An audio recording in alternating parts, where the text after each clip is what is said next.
అంతర్గృహే కృష్ణమవేక్ష్య చోరం బధ్వాకవాటం జననీగతైకా ఉలూఖలే దామ నిబద్ధమేనం తత్రాపి దృష్ట్వా స్థిమితా బభూవ.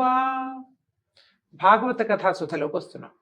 కృష్ణుడు చేస్తున్నటువంటి అతిమానుషమైన చర్యలు, ఆయన యొక్క లీలా విభూతిని చూసి గోపాలకులంతా చాలా ఆశ్చర్యపోయారు.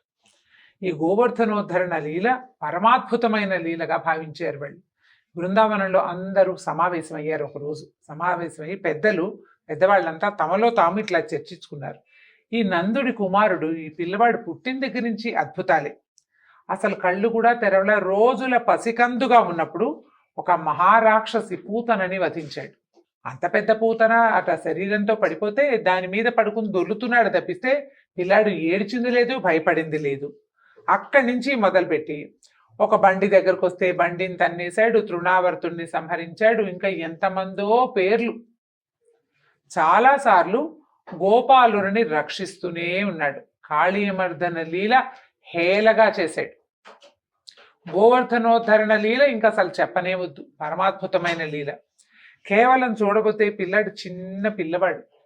ఇంత చిన్నవాడు ఏనుగు తొండంతో పద్మాన్ని లాగినంత తేలికగా పద్మాన్ని పట్టుకుని లేపుతుంది. ఏనుగులు ఏం చేస్తాయంటే చెరువులో కనపడతాయి పద్మాన్ని, ఎంతసేపు పేకలించేస్తాయి, అవి అక్కడ ఉండనివ్వవు, దాన్ని ఇట్లా పైకి లేపి పెడుతుంది. అంత తేలికగా ఇంత పెద్ద మహాపర్వతాన్ని ఎంత బాగా లేపాడు. ఎట్లా లేపాడు? ఆ లేపిన వాడు రాత్రింబవళ్ళు 7 రోజుల పాటు కదలక మెదలక నిలబడి దాన్ని చేతి మీదే ఎట్లా నిలిపాడు. అదంతా తలుచుకున్న కొద్దీ ఆశ్చర్యంగా ఉంది.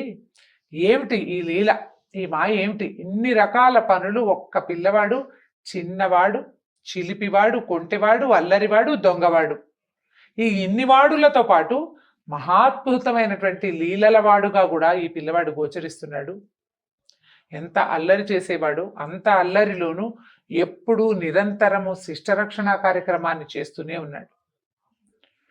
ఏ దశలోనూ ఏ రాక్షసులు, ఏ గంధర్వులు, యక్షులు ఎవ్వరూ గోకులం వైపు కన్నెత్తి చూడనివ్వకుండా చేశాడు.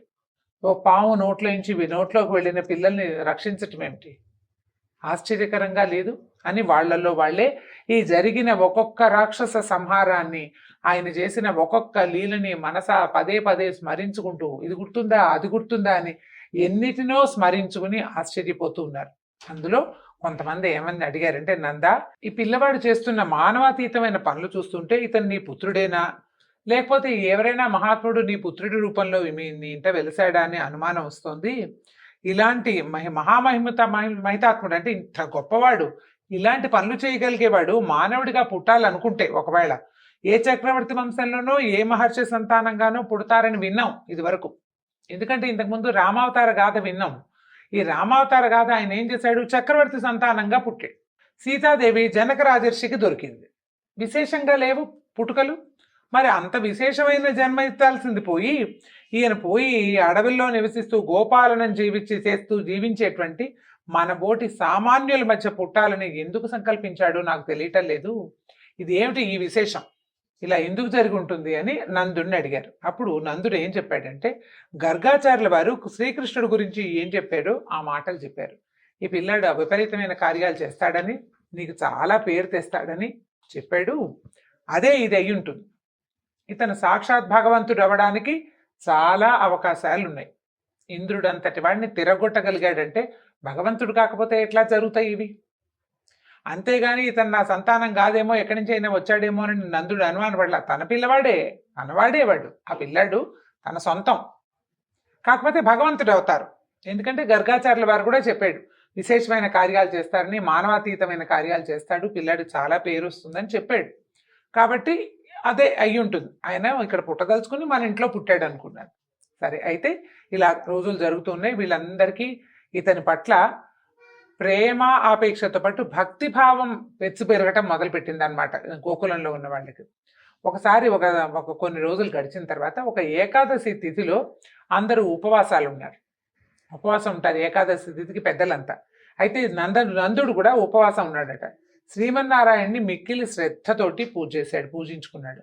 మర్నాడు తెల్లవారుజామున ఏమైంది, ఏం చేశాడు, ద్వాదశ స్నానం కోసం యమునా నదిలోకి దిగాడు. పొద్దున్నే స్నానం చేసి ఇది ద్వాదశ పారాయణ చేయాలి కదా, ఈ దిగేసరికల్లా ఏమైంది, ఈ రాత్రి జనరల్గా తెల్లవారుజామున అంటే కొంచెం చీకటకన్నా తెల్లవారకుండానే దిగాడని చెప్తున్నారు. ఈ రాక్షసుల సమయం, ఆ సమయంలో నదిలోకి ఒంటరిగా దిగాడు. ఎప్పుడు నదీ స్నానాలు అవి ఒంటరిగా చేయకూడదండి. ఇది ఒక కొత్త సంగతి తెలిసింది చూడండి మనకి. నదులు చెరువులు వాటిల్లోకి ఒంటరిగా వెళ్ళకూడదు. ఇప్పుడు కూడా సేఫ్ కాదని చెప్తామా, కొంతమందితో కలిసి వెళ్ళాలి. గ్రూప్ అందరూ చేసే చోటే స్నానాలు చేయాలి. కానీ ఈ ఘాట్ ఖాళీగా ఉంది, ఇక్కడ ఎవరు లేరు, చక్కగా బాగుంటుంది ఏకాంతంగా అని పొరపాటును కూడా వెళ్ళకూడదు. ఎవరూ లేని నిర్జన ప్రదేశంలో చాలా ప్రమాదాలు పొంచి ఉంటాయి. అందుకని జనం ఉన్న చోటే నదీ స్నానం చేయాలి. ఈయన ఒంటరిగా వెళ్ళాడు, ఒంటరిగానే ఈ నీళ్లలోకి దిగాడు. దిగేసరికల్లా ఏమైందట, ఈ నందుడిని వరుణుడి అనుచరుడైనటువంటి ఒక రాక్షసుడు పట్టుకుని తన ప్రభువుకి దగ్గరికి తీసుకెళ్ళిపోయాడు. ఈయన ముందు దిగాడు, ఆయనకి సహాయంగా ఇంకా కొంతమంది వెళ్తున్నారు. ఈ వెళ్ళేవాళ్ళు ఈ నదిలోకి దిగిన నందుడు కనపడలే, ఆయన ముందు వెళ్ళాడు అనమాట. కాస్త ఒక 10 అడుగులు ముందున్నాడు, నీళ్ళలోకి దిగాడు, దిగిన వాడు దిగినట్టు మాయమైపోయాడు. ఈ వెనకాల వస్తున్న జనాన్ని కనబడిపోయేసరికి వాళ్ళందరూ గోలుమని అరుస్తూ నందుడు మాయమైపోయాడు. నదిలో కలకలం కూడా లేదు. ఇప్పుడు మునిగిన వాడో లేకపోతే గాలి కోసం కొట్టుకుంటున్న వాటితో కదలిక కనపడాలి, ఏ కదలిక లేదు. ఏమైనా నది ప్రశాంతంగా ఉంది. అందరూ అరుస్తూ కేకలు పెడుతూ నందమహారాజు మునిగిపోయాడు, ఇలా అయిపోయింది, ఇదైపోయింది, చూస్తుండగానే నదిలోకి దిగిన వాడు ఇంకా పైకి రాకుండా అయిపోయాడు అని చెప్పి అరుస్తూ కేకలు పెడుతూ విలపిస్తూ కృష్ణుడిని పరిగెత్తుకుంటూ ఆయనకి చెప్పడానికి వెళ్ళారు. కృష్ణుడు ధైర్యం చెప్పాడు, చూస్తాను, నేను ఏమైందో చూస్తానన్నాడు. వీళ్ళ నమ్మకం ఏమిటండి, కృష్ణుడు ఏం చేస్తాడని వీళ్ళ భావం. చిన్నపిల్లాడు కదా, వీళ్ళ భావం ఏంటంటే కాళ్ళింతి మడుగులో ఎలా చేశాడు, ఏం చేశాడు సర్పాన్ని, అలా ఏదో ఒకటి అతి మనుషువైన క్రియ చేస్తాడని వాళ్ళ నమ్మకం. దాంతో ఏం చేశాడు, గోకులం నుంచి బయటకు వచ్చి నేరుగా వరుణుడి దగ్గరికి వెళ్ళిపోయాడు. నీళ్లలోకి దిగి వరుణుడి దగ్గరికి వెళ్ళిపోయాడట. ఎప్పుడైతే ఈ కృష్ణ పరమాత్మ తన దగ్గరికి వస్తున్నాడని తెలిసిందో వరుణుడు వెంటనే స్వామికి ఎదిరేగి స్వాగతం చెప్పి పూజించాడు, అర్ఘ్యపాద్యాదులు ఇచ్చాడు, ఆచమనం ఇచ్చాడు, నా జన్మ ధన్యమైంది అన్నాడు.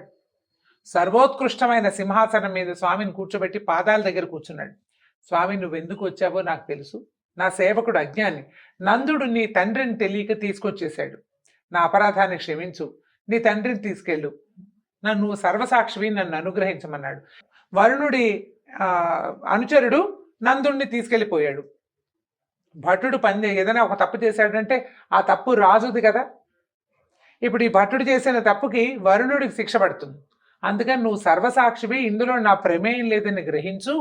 అతడు అజ్ఞానంతో నందుడిని తెలుసుకోక పొరపాటును తీసుకొచ్చాడు, నన్ను అనుగ్రహించమని పాదాలు పట్టుకున్నాడు. అప్పుడు సరే, నందుడికి బోల్డంత గౌరవ మర్యాదలు జరిగినాయి. వరుణుడి దగ్గర తీసుకెళ్ళినా ఆయన ఏమి బంధించలా, వాళ్ళు గౌరవించారు ఇతోధికంగా. ఈ కృష్ణ పరమాత్మ కూడా వచ్చాక కృష్ణుడి పాదాల దగ్గర వరుణుడు కూర్చోవటము, అతను పూజించటము, ప్రార్థించడము అన్నీ తన కళ్ళతోటి స్వయంగా ఈ నందమహారాజు చూసేసాడు. చూస్తూ ఉన్నాడు తన కుమారుడికి ఎంత గౌరవం జరుగుతోందో. అతని మాట రాజనకుండా, తోసి రాజనకుండా, ఊ అంటే ఊ అన్నట్టు, ఆ అంటే ఆ అన్నట్టు జరిగిపోవటం కూడా ఆయనకు ఆశ్చర్యంగానే ఉంది. పరమ సంతోషంగా వాళ్ళ దగ్గర నుంచి వీడుకోలు పుచ్చుకొని కృష్ణుడు నందుడు ఇద్దరు కలిసి భూలోకంలోకి వచ్చేసారు. యమునా నది నుంచి బయటకు వచ్చారు. ఈ కృష్ణుడు నందుడితో సహా రావడం చూసి గోకులవాసులంతా ఆనందంతో పొంగిపోయారు. ఏం జరిగిందని నందుడిని అడిగారు, నువ్వు ఎక్కడికి వెళ్ళావు అని అడిగితే, నేను నదిలో మునిగిపోయాను, నీళ్ళలోకి ఇట్లా ముక్కు మూసుకుని నీటిలోకి దిగేసరికి వరుణుడి అనుచరుడు నన్ను తన లోకానికి తీసుకెళ్ళిపోయాడు. వర్ణలోకంలో ఎంత ఐశ్వర్యమో, మణులు, మాణిక్యాలు, ముత్యాలు, పగడాలు, ఎంత ఐశ్వర్యమో ఆ జలప్రవాహం అడుగున మన ఊహ కూడా అందదు. 2 కళ్ళు చాలవు. నేను ఆ వైభవాలన్నీ చూస్తూ ఉండగానే కృష్ణుడు అక్కడికి వచ్చాడు. వరుణలోకంలో ఉన్న వాళ్ళందరూ కృష్ణుడి పట్ల ఎంత వినయం చూపించారో, ఎంత ప్రేమ, ఎంత గౌరవము, ఎంత భక్తి చూపించారో. దాంతో వాళ్ళు, నేను ఆశ్చర్యపోయాను వాళ్ళ వినయానికి.